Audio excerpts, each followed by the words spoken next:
All right, well, we got some unboxing here. Both of them have come from White Mountain Knives. This is a Spyderco that I opened up just previously to filming this. Accidentally, broadly displayed my address. Not really something I'm interested in doing, so I guess I'll just leave that out there. But this one did come in a little tiny thin box instead of this guy right here. For my unboxing knife, I guess I'll go with the TwoSun TS191 Gulper. It's a Mazwan Mokhtar design. This is the original one with the clamshell style handles with S90V blade. But they do, of course, make this one now with a D2 blade as well. And standoffs. So it's quite a bit lighter. But, man, this thing is just structurally sound like nobody's business. Alright, let's see. Oh, okay. Alright, this was a Civivi that I bought and then went, maybe I shouldn't have got it, but I already stuck with my decision. Mostly because I was too lazy to try and cancel it. But, okay, yes. So, we got a Ladybug. This is the one in teal, so that means S30V blade steel. It just kind of, spoke to me, and the price spoke to me even more, as this is like, in the low 40s, I think, from White Mountain Knives, possibly after using a discount code on it. But, yeah, if you're unfamiliar with the Ladybug, it's very, very small. They do make a man bug as well. I don't know if they've made it in S30V or not. But it's essentially the same size, just the blade shape is a little bit different, whatever. It's not his and hers either. I mean, the Ladybug, if you're not familiar with it, is very, very popular for a keychain knife. Really, really nice and lightweight. It does have FRN, but this stuff is fairly thick, so it doesn't really have much in the way of liners, but doesn't flex all that much either. And hey, it's nice to have an upgrade in steel over the VG10. And, yeah, the K390 stuff seems really, really neat, but, maybe not, for the price that they want for the knives this size. In that way, I would rather, get something that's a little bit more, financially conscientious by getting at least a Delica or an Endura. Hopefully, the one that I will get will be the Stretch 2 XL. If they do decide to bring that out, which it seems like they probably will, but it might take them just a little bit. Let's see. This is, I don't know, a little information. More often than not, one person or another ends up writing this. Shoot, I forgot their name. Michael Janich, that's the guy. Interesting that it says it's manufactured for MGE wholesale, but I've seen it for sale.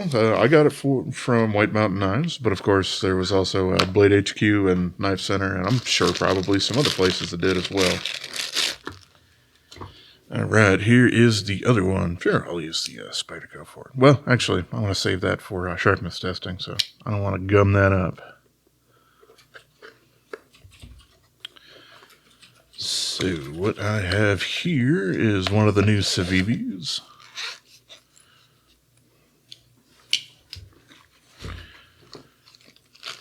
Let's see.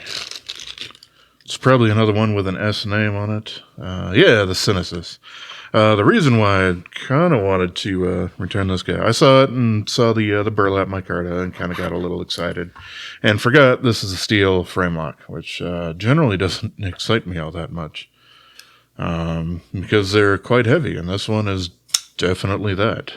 But at least it's got quite a large blade. Let's see if I can't find if it has the blade steel printed anywhere on it. Kind of doesn't look like it because it's a bead blast finish. 14C28N. It was either that or Nitro V. I don't know. They kind of interchange them quite a bit. Action's decent on it.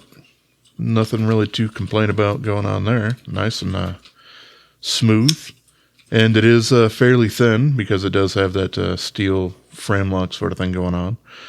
Pocket clip doesn't bother me too much. It actually extends, or the bend of it extends past my little pinky knuckle. It ends up irritating me. Finger choil's too small for my really, really large hands, but that's going to be basically the case with almost anything that's East Asian designed, which I do believe that these guys are.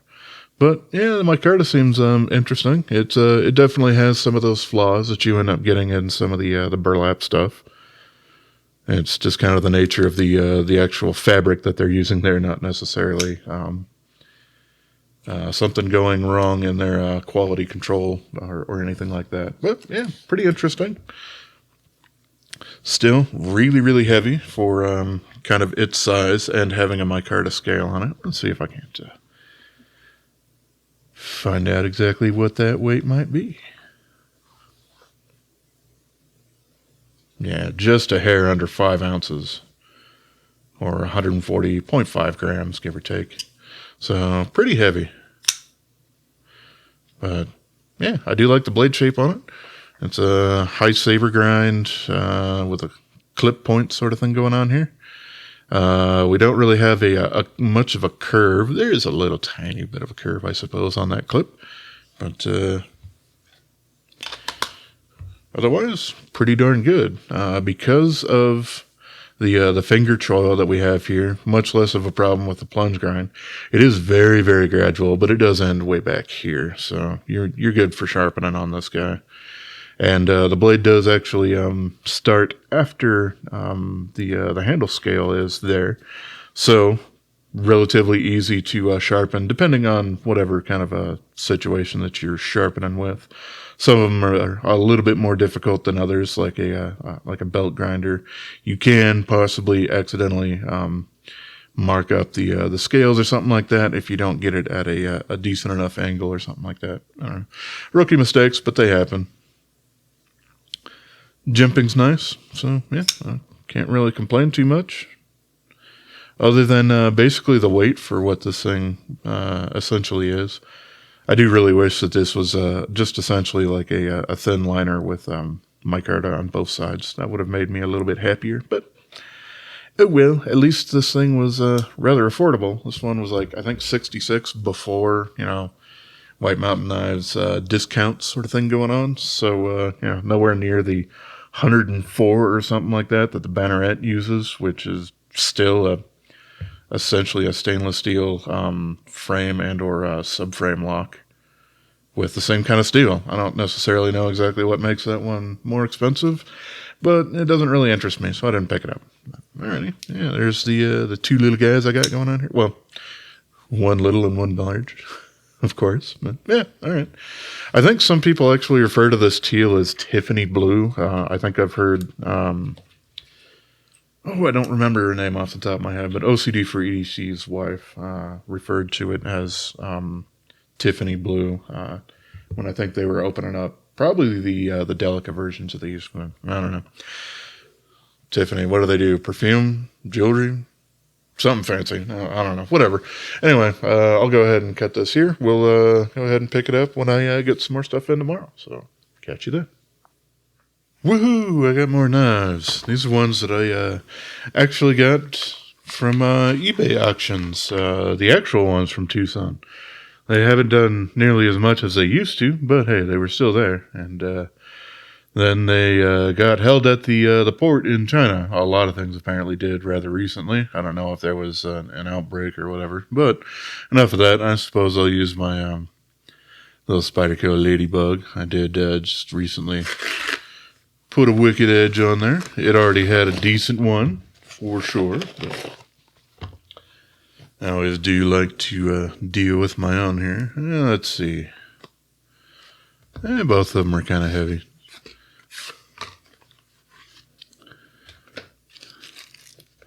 Alright, well, this was the one I was planning on opening second, but not too late. This is one that I should have had for a very long time, and I just haven't.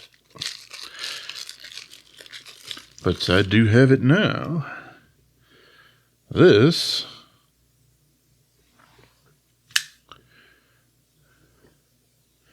is the TS-195.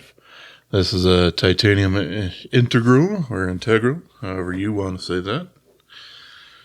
Interesting as this has a M390 blade steel, but still coated in that packing grease. That's okay. This is the frag pattern version, which was kind of the one that I wanted, so it could match a little bit like the TS308.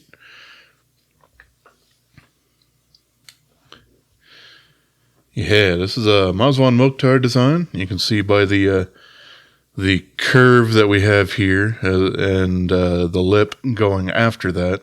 Now, this is an actual integral that was milled out of a billet. They have done I think it was the TS205. I believe that was the number there. That it was a titanium integral handle, but it was essentially just tacoed closed. So not nearly as fancy, I suppose. But yeah, this guy is pretty neat. This is a Mazwan Mokhtar design, if I didn't mention that earlier. And we actually see that on the external portion of the blade. A lot of people say that this fuller is really, really sharp. Yeah, it kind of is. I don't particularly mind that for actually flicking it out, especially using like an index finger for it. And yeah, the titanium actually feels a little bit more substantial than I kind of thought that it would. It's kind of interesting. But yeah, we got the standard flipper in the back. We got a front flipper. The jumping doesn't go over on the top, but that's okay. Works out super great. It's not, in TwoSuns' typical fashion, absolutely enormous. But still, quite nice and substantial. And I'm also happy that this is basically a new production run of them.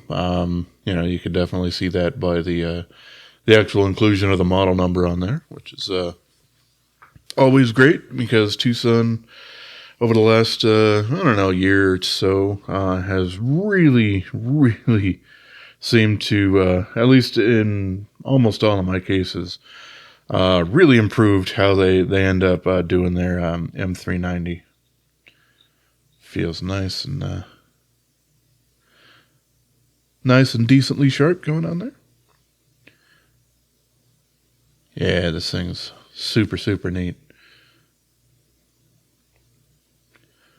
So obviously, okay, that's particularly why is this back portion is actually quite thick. I thought they would have carved out more of that, but that does make it a little bit more handle heavy than blade heavy.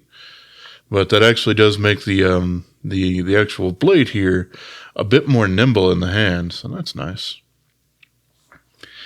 Not super, super sharp with the frag pattern either. It just kind of looks nice. They also do this one with, I think they call it a wave pattern, but it just kind of looks like, a water drop and then the concentric rings that go around there. We do have some, it's not much, but we do have lock bar access there that's above the other one. And, of course, we got scallops on both sides. So, not too bad there. The action could probably be better. I can certainly take a look into making that work out a little bit better. We can see that this thing has a fairly thick blade stock. I suppose that makes sense. TwoSun is quite into doing that. Actually, I do have my calipers here.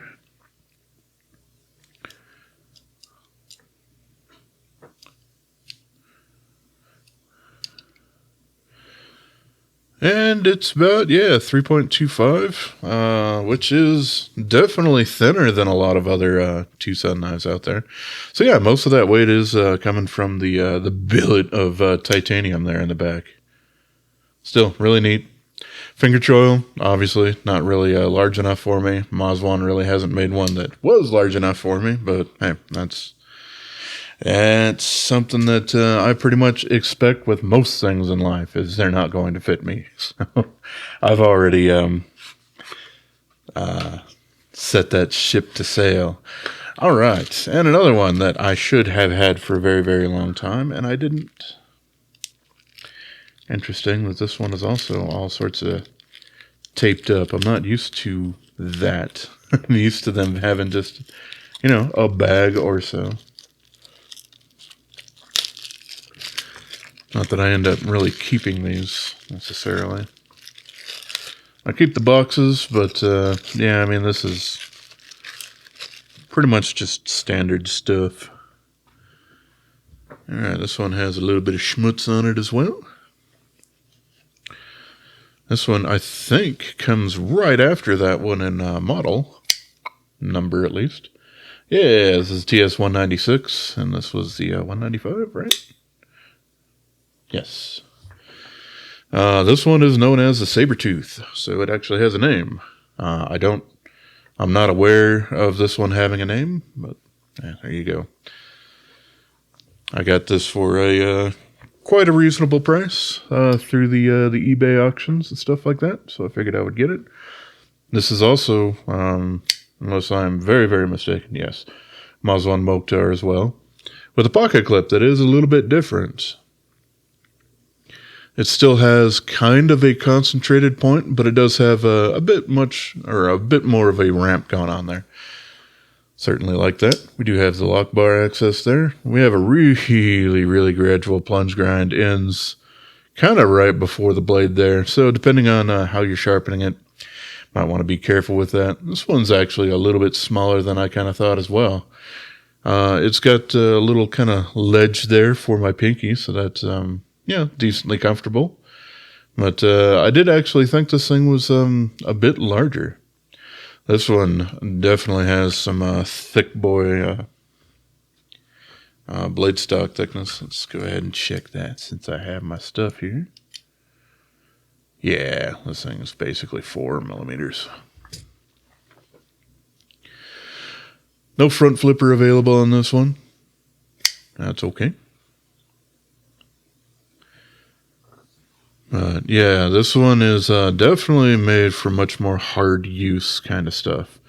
This one does have M390 for the blade steel. That's the only version of the steel I think I've seen on this. They may have done a run in S90V a long time ago, but I wouldn't really quote me on that. It's just kind of something that I have a feeling might have happened.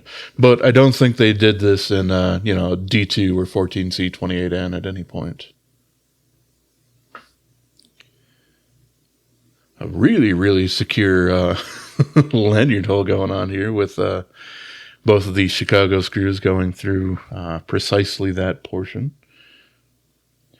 2 screws holding on the hardened steel lock bar insert that also has an over travel stop, so that's good.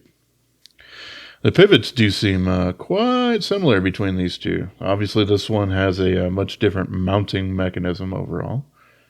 At least I think it does, because their other integrals have, but I suppose I'll find that out as I play around with them and take them down. Yep, even though we got some fairly thick blade stock, I can reach just a little bit of that blade, but only with my fingernail. I can't get it with my finger. So, yeah, that's safe enough. It is kind of annoying that I do have to check that on most of them, but I suppose it is what it is. And this thing, for one, it has such a thick portion of titanium going down that spine, but it's fully covered, so I don't really have any troubles with that. Doesn't look like I have any blade wrap or anything going on for it. Yeah, it's just fairly neat. Alrighty, well, those ones. I do have a couple more coming in that I thought were delivered today, but apparently it's going to take another day or so. So I will get to those quite shortly here.